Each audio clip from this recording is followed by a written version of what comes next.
श्री दानिश अली जी।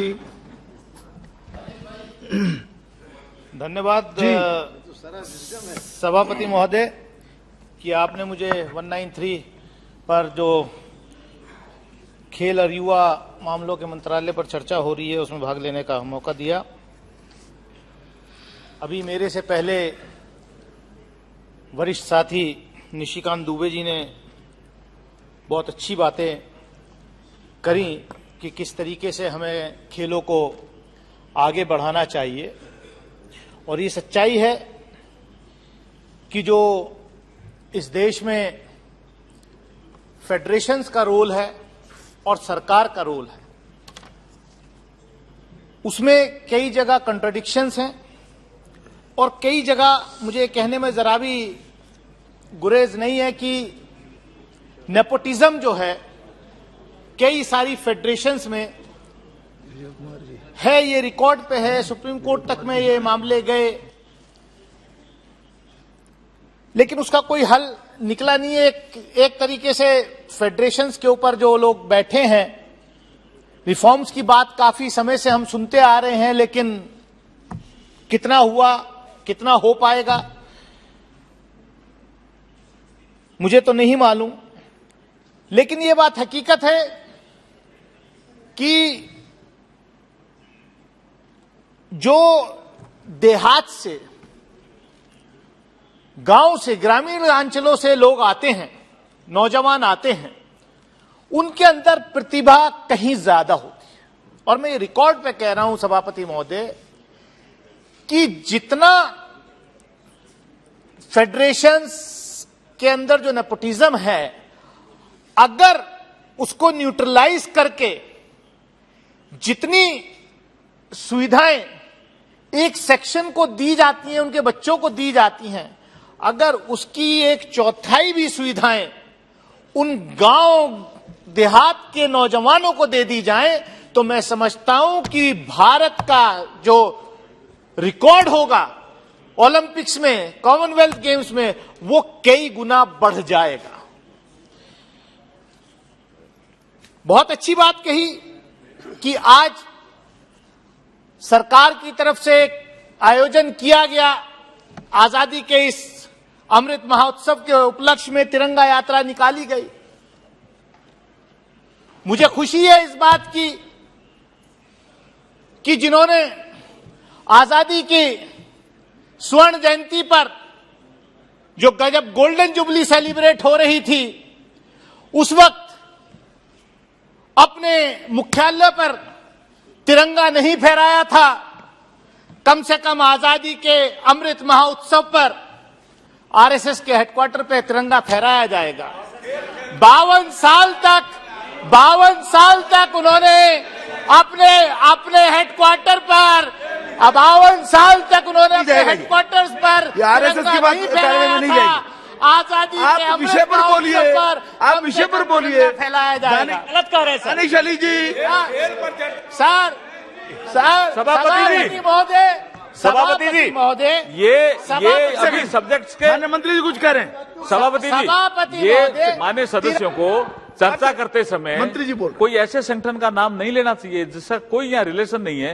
ये लगातार ऐसे संगठन का नाम ले रहे हैं जो राष्ट्रभक्त संगठन है, जो देशभक्त संगठन है। कार्रवाई से निकाल दीजिएगा। खेल पे चर्चा हो रही है, उसमें ऐसा नाम क्यों ले रहे हैं? इररिलेवेंट टॉक है ये, इसको निकालिए। अपनी बात कर रहा हूं, इररिलेवेंट टॉक को निकालिए, इररिलेवेंट टॉक को रिकॉर्ड से हटाइए। मैं क्या कर, कैसे इसकी संगठन, अरे आप तो क्या भाई, उस संगठन से प्रधानमंत्री जुड़ के आए हैं, उस संगठन से मेजॉरिटी इस सदन के अंदर बैठी है। मैंने क्या गलत कह दिया? मैं दूसरा नाम बोल दूंगा।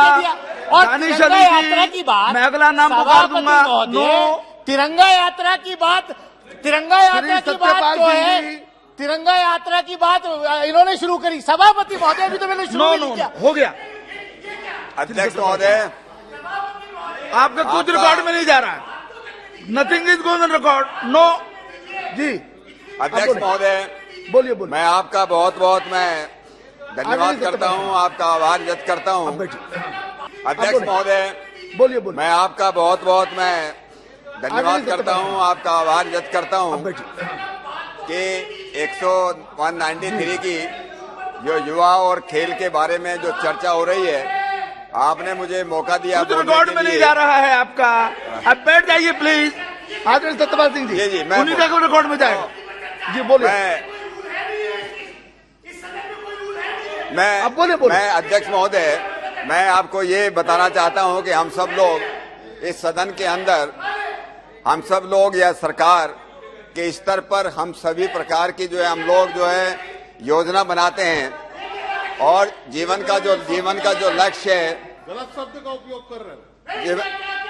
कुछ रिकॉर्ड में नहीं जा रहा है, केवल सत्यपाल सिंह जी का रिकॉर्ड में जा रहा है। जीवन का लक्ष्य, हर एक व्यक्ति का जीवन का लक्ष्य, शिक्षा का लक्ष्य कि शांत के जीवन के अंदर हर एक आदमी को सुख, शांति और समृद्धि मिले। ये हर एक व्यक्ति का, हर एक मानव का एक लक्ष्य है। हम लोग जो हैं, जब युवाओं के बारे में हम लोग बात करते हैं तो हमारे उसमें ये लिखा है कि हर एक युवा, इस देश का युवा किस प्रकार का बने, उसको सुख, शांति और समृद्धि मिले, उसको जीवन के अंदर खुशी मिले। और आजादी के इस 75वें अमृत महोत्सव के समय में, इस 75 वर्ष होने के बाद, हम लोग जिस प्रकार की इस देश के जो यशस्वी प्रधानमंत्री जी, इस देश के लिए जो उन्होंने कहा कि इस देश को जो है विश्व गुरु बनाना है, कि अगले जो 25 वर्ष हैं देश के लिए, ये 25 वर्ष इस देश के लिए एक अमृत काल है। इस देश में अगर अमृत काल है तो हमको जो है, हम किस प्रकार का संदेश अपने युवाओं को देना चाहते हैं, इस देश में हम किस प्रकार के नागरिक तैयार करना चाहते हैं, ये हमारे सामने एक बहुत बड़ा प्रश्न है। मैं अपनी बात खेलों से पहले युवा संबंधी मेरे कुछ विचार है, मैं उस पर अपने विचार रखना चाहता हूं अध्यक्ष महोदय। देखिए, हम चीजों के लिए अगर हमको कोई लंबाई नापनी है तो लंबाई के लिए हम लोग मीटर रखते हैं, इंच रखते हैं, किलोमीटर रखते हैं। अगर हमको जो है हमको वजन नापना है तो वजन जो है हम किलो में नापते हैं, मनों में नापते हैं, कुंटल में नापते हैं, टनों में नापते हैं। लेकिन अगर जीवन की अगर खुशी अपने को नापनी हो, जिसका कोई पैमाना है या नहीं, ये कई बार ये प्रश्न पैदा होता है कि कौन आदमी कितना खुश है, ये समाज कितना खुश है या देश कितना खुश है, इस बात का हमारे पास क्या पैमाना है। आजकल के शास्त्रियों से अगर जो शास्त्रज्ञ हैं अलग अलग फील्ड के, उनसे पूछें, जो मैनेजमेंट के गुरु हैं, जो इस विषय में जो है भाषण करते हैं कि आदमी की आनंद का, आदमी की खुशी का पैमाना क्या है, तो इस बात का वो जवाब उनके पास नहीं है कि आदमी की खुशी का जवाब क्या हो। लेकिन जब हम लोग अपने देश की संस्कृति जो लाखों करोड़ों वर्ष पुरानी है, लाखों करोड़ों वर्ष पहले हमारे शास्त्रकारों ने इस बात का जवाब दिया कि इस देश का जो युवा है, समाज का जो युवा है, वो कैसा बने। और उन्होंने कहा, युवा सात साधु, युवा अध्यापक है, आशिष्टो हो, दर्दिष्टो हो, बलिष्ठो हो, तस्य पृथ्वी सर्वा वित्तस्य पूर्णाशात स एको हो मानुष्य आनंद है। आनंद की इकाई क्या है, उसका नापने का तरीका क्या है। तो उन्होंने कहा, जिस समाज का, जिस देश का जो युवा होगा, उसका जो युवा है वो कितना बहुत अच्छे चरित्र का धनी होना चाहिए, वो बहुत अच्छे गुड कैरेक्टर का होना चाहिए, वो बहुत अच्छा पढ़ने वाला होना चाहिए, बहुत विद्वान और ज्ञानी होना चाहिए। उसके साथ साथ उन्होंने कहा, आशिष्टो हो, दर्दिष्टो हो, बलिष्ठो हो, वो बहुत दृढ़ प्रतिज्ञ होना चाहिए कि उसको जीवन में कुछ करना है, जीवन में उसको प्रगति करना है, जीवन में उसको तरक्की करना है, और जो हर प्रकार से बलिष्ठ होना चाहिए।